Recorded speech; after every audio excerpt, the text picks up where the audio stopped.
Hello students. So today we are going to learn the very first poem, Song of the Open Road. It is written by Walt Whitman, who is known as the father of free verse and the one who strongly advocated importance of democracy and freedom. This poem is taken from his uh, major work Leaves of Grass. The poem gives us his realization that along the journey of life, one will face a test of wisdom which is not tested in any school or university. Here, the road has been used as a symbol. It is something that everyone uses, whether rich or poor, and it forces all levels of people to connect with each other. So, here the road signifies mobility, it symbolizes motion, it symbolizes a point to start over towards something new. So the poet here in a way intends to express his open thoughts over a journey of life taken on different roads. Before explaining what the poet wants to say through this poem, I will read the poem line by line and then I will interpret it. Let's see. Afoot and light-hearted, I take to the open road, healthy, free, the world before me, the long brown path before me, leading wherever I choose. Henceforth, I ask not good fortune, I myself am good fortune. Henceforth, I whimper no more, I postpone no more, I need nothing. Done with indoor complaints, libraries, querulous criticism. Strong and content, I travel the open road. The earth that is sufficient, I do not want the constellations any nearer. I know they are very well where they are. I know they suffice for those who belong to them. Still here, I carry my old delicious burdens. I carry them, men and women, I carry them with me wherever I go. I swear it is impossible for me to get rid of them. I am filled with them and I will feel them in return.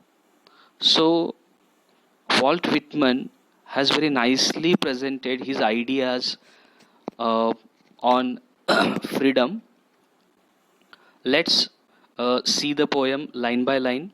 I will interpret it so that you can understand it, comprehend it very well. Afoot and light-hearted, I take to the open road. Afoot, afoot means going on foot or to start a journey on a foot. And light-hearted, light-hearted, being cheerful, being very happy. So the poet says that he is very happy and cheerful to begin his journey on the open road of this healthy, free world. Healthy, free, the world before me, he has said here. Yes, he is very happy and cheerful. Here, the road means the road of life, and he is light hearted to start his journey in this healthy and free world. In addition, what he says, the long brown path before me, leading wherever I choose.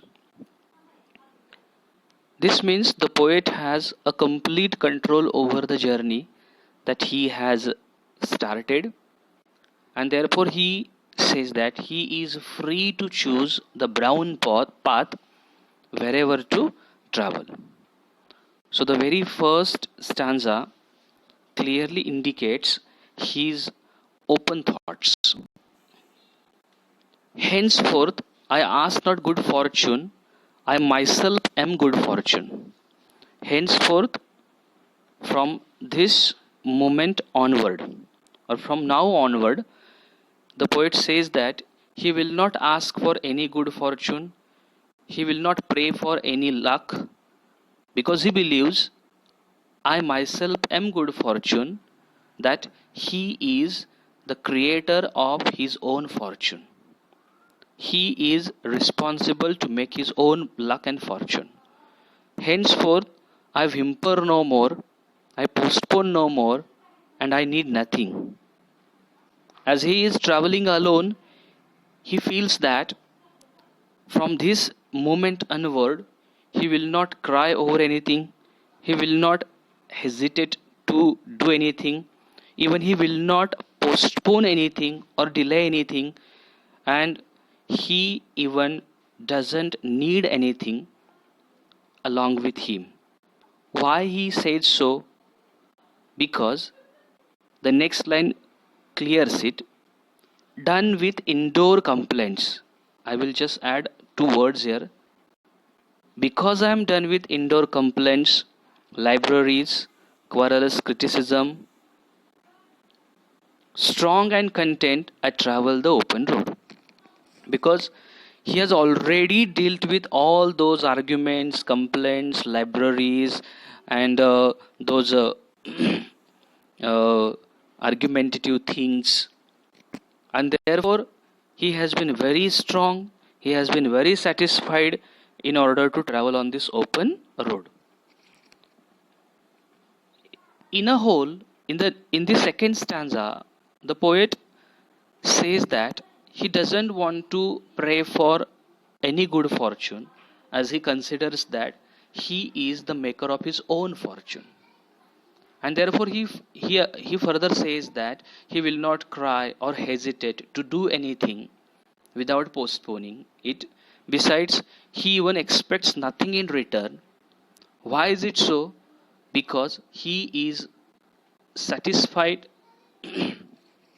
and he is very much strong, he is contented, and he doesn't want to confine himself within the four walls. He doesn't want to be walled inside, and therefore thus he feels that he is completely free and unlocked from several of the complaints, from several of the arguments in his past life. Then in the next stanza, I do not want the constellations any nearer. I know they are very well where they are. Constellations, the actual meaning of constellations is groups of stars. And here it has been used as fate, someone's destiny, or the influential group of people. Now, here the poet makes it clear that he wants to start his journey on his own and alone, as he doesn't want anybody with him. That is, he doesn't want any influential group of people to impact his life. I know they are very well where they are. I know they suffice for those who belong to them. He also accepts a thing that those group of people, or that fate and destiny, it is okay. These things are very well, they are very fine where they are, and they uh, they are only sufficient for those, they are only required for those who belong to them or who really wants them. Then why the poet says that he doesn't want those constellations, those influential group of people? Why he wants to do everything on his own, very freely? Still, I know they suffice for those who belong to them, because he says that the earth is sufficient for him, because he is of a view that the earth is sufficient, the earth is enough for him, and therefore he doesn't want any group of influential people, even his fate, to impact his own life while he will walk on the open road alone. So I can say here that the poet is very clear in his idea here that uh, he tries to free himself from all the worldly pleasures and the relations, even though he has great faith in all those great people around him.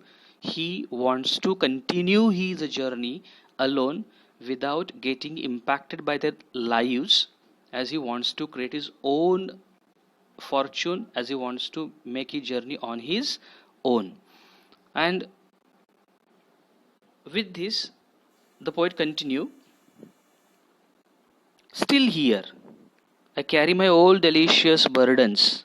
I carry them, men and women. I carry them with me wherever I go. However, the poet in the last stanza continues saying that still, though he wants to travel alone, though he wants to travel freely, he here accepts a thing that wherever he goes, he has to carry his old delicious burdens, delicious, sweet burdens, memories.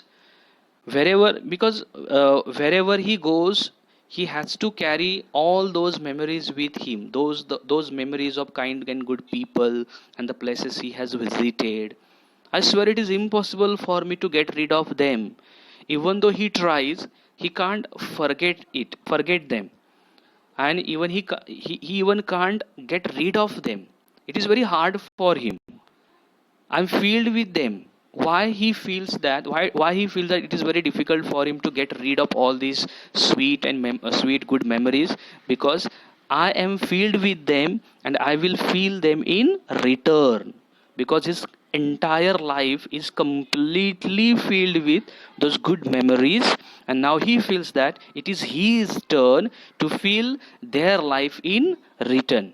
So it's a feeling of gratitude expressed here by the poet. As the poem opens, he says that he is going to continue his journey alone very freely without his life getting impacted by the constellations or the influential people, without having any tension, without having any worry, without having any stress. However, as he comes to an end, he frankly accepts a thing that though he feels so, he can't really free himself from all those delicious memories that he has in his heart, and he still wants to cherish them wherever he will go. So in the last stanza, the poet has made use of a stylistic device of parenthesis by separating the last four lines from the previous lines. And this is nothing but his direct confession, where he admits that he get cannot keep himself away from his sweet past memories of those good and kind people and the places he has visited. And it is therefore he says that he wants to cherish all these memories in his heart forever. So the Walt Whitman has given here a very nice message, and he has made use of the poetic devices which obviously suit to the theme of the poem. If we consider, or if we look at this poem, we can understand that the poet has very nicely made use of one form, that is the free verse, as he hasn't used any rhyme pattern, any rhyming pairs of words, and therefore the poem seems a spontaneous flow of his emotions on the thought of openness, freedom. And this is what becomes the theme of the poem, that freedom, joy and optimism are the major themes of this poem.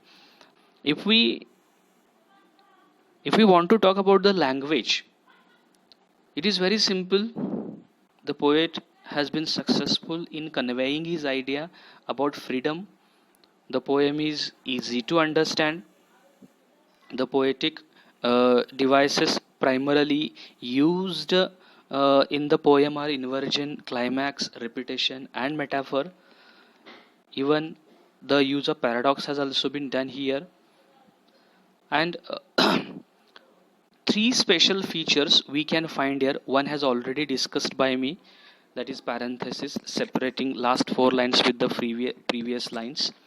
And the poem is nothing but a self-talk, and therefore I can say that it is written in what? Monologue form, where the poet wants to speak with the readers. In this way, if we go further, we can understand here one thing, that the poet has a very nice message to all of us, and that message is nothing but it teaches to be optimistic and happy. We have everything, including freedom and opportunities.